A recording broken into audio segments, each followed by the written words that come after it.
Hello' guys, মোৰ অন্য এটা ভিডিঅ'লৈ আপোনালোক স্বাগতম জনাইছোঁ। এয়া দেখিছে যে আমাৰ ঘৰত বিশেষ আলহী আছে কাৰণে বিশেষ আয়োজন কৰিছোঁ। এয়া দেখিছে আমি চুঙা চাউল আৰু এয়া মাংস খৰিকাত দি আছোঁ। কোনে কোনে চুঙা চাউল আৰু মাংস খৰিকাত দিয়া ভাল পায় জনাবচোন। ইমানতে ৰখা নাই আকৌ দেই, এইফালে ভিতৰত আকৌ লোকেল মুৰ্গী বনাই আছোঁ। দেখিছে নহয়, এই লোকেল মুৰ্গীখিনি প্ৰথম ভাজি লৈছোঁ, তাৰপৰা আলুখিনি দি অলপমান আকৌ ভালদৰে মিক্স কৰি লৈছোঁ।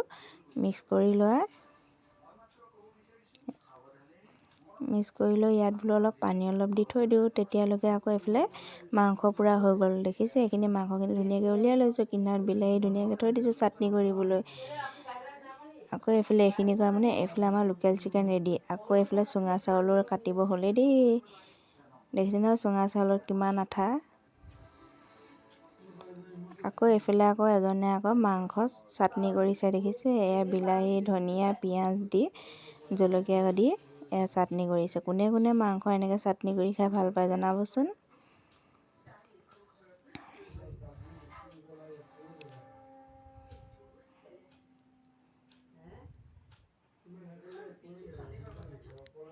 এইফালে আমাৰ খানা খাব হৈ গ'ল।